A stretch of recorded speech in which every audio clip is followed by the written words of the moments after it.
So this is a Holga camera, and it kind of weighs nothing, and it's a lot of fun to work with, and this has been my muse for almost 20 years now.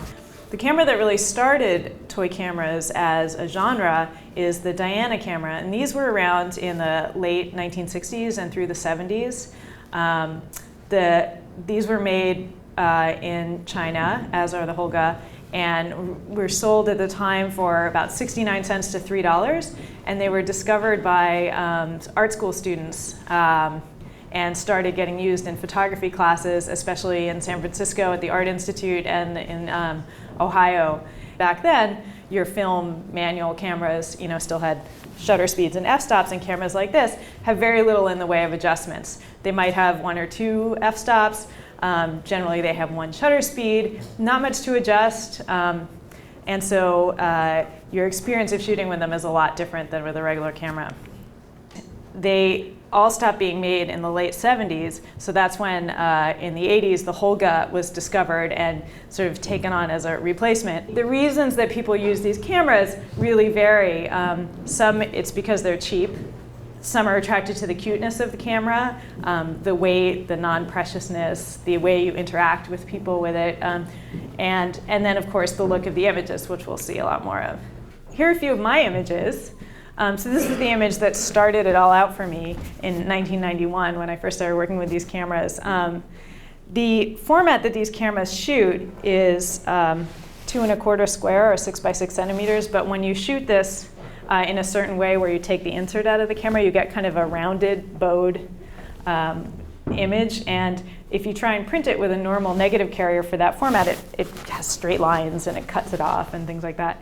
So I created a cardboard negative carrier that followed the edge of the image in 1991 for this image, so I could get the whole thing in it, and I still use that same carrier to do all my prints now. So it's sort of my look. All my images kind of look like this. This is a very Holga-esque image. I call it Holy Cow. Because what else would you call it, right? And this is the kind of image where, like, if your regular camera did this, you would return it and go, "This is broken," like something's wrong with this camera. You can get flare and various aberrations and weird things, and some people don't like that and they try to avoid it. But you can also learn to embrace it. You would never see this through the viewfinder, this particular effect, so it's kind of a little gift from the photo fairies. This was taken with the Ilford Delta 3200 on a real foggy morning, so it has this real graininess to it. This is the Solstice Parade in Fremont, which I've been participating in and photographing since the early 90s. Now I'm going to take you on a little tour of the history of the shooting with these cameras and the people who are doing really interesting work with it. So this is Nancy Rexroth, and she was a Diana shooter, and she's been shooting since kind of the early days of this, since the late 60s. And her work was the first one to get recognized and widely exhibited and published. And she published a monograph called Iowa. So she was kind of the first one to bring it out and make what was accepted as serious work with the Diana camera.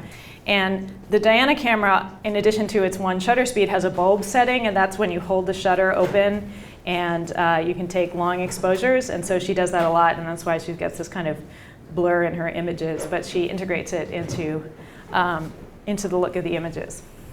Over the years, it's taken a while. There's been a slow acceptance of using toy camera images in mainstream photographic uses, so in editorial, in commercial, in a lot of other uses, which I'm going to show you examples of. Sylvia Plackey is an amazing photographer. She's well known as a fine art photographer, has lots of books of her work, and for many years she photographed for the Village Voice in New York. David Burnett is a photojournalist, and he's been around and shooting for over 4 decades. He's photographed every president since Kennedy and has amazing access. He's sort of everywhere. And this photograph of Al Gore on the campaign trail won a World Press Photo Award.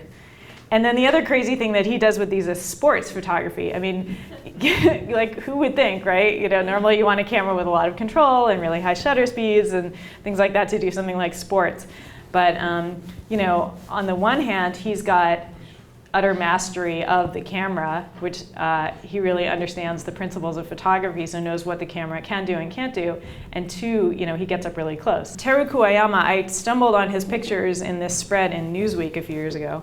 And he goes all over the world. He goes to Afghanistan and Iraq and all these places shooting with, among other things, the Holga.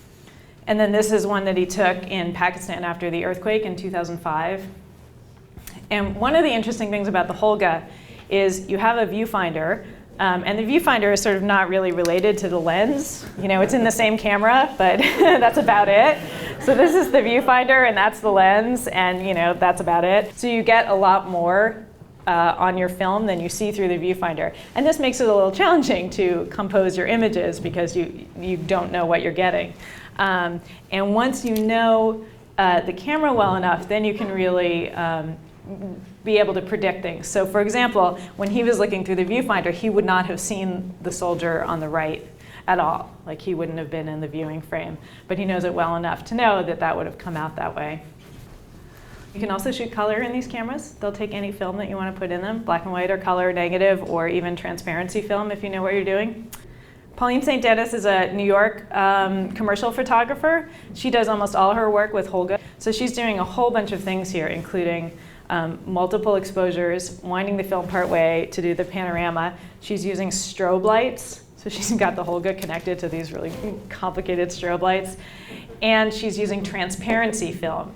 Ted Orland is an amazing photographer who also uses Holga a lot. So this one is done underwater with the Holga in a Ziploc baggie. And then this is just one of my favorite images. So this is a whole bunch of Holga negatives that he took and scanned into Photoshop and then montaged them in there and makes beautiful digital prints. And then a little bit more about the world of toy cameras. So this was the first compilation book done from the Diana show in the early 1980s. This is a book that just came out a few weeks ago.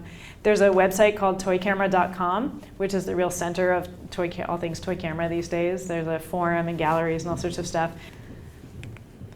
This is Light Leaks magazine, which is the toy camera magazine that's around now, and it's from toycamera.com, and it's really great. It has images and themes and reviews of cameras and interviews and all sorts of fun stuff. And there have been a huge proliferation of toy camera group shows. More and more people worldwide are aware of these cameras and intrigued by them and want to see the work. And then this is the granddaddy of all the toy camera shows, the Crappy Camera Show in New York. And this is at Soho Photo Gallery.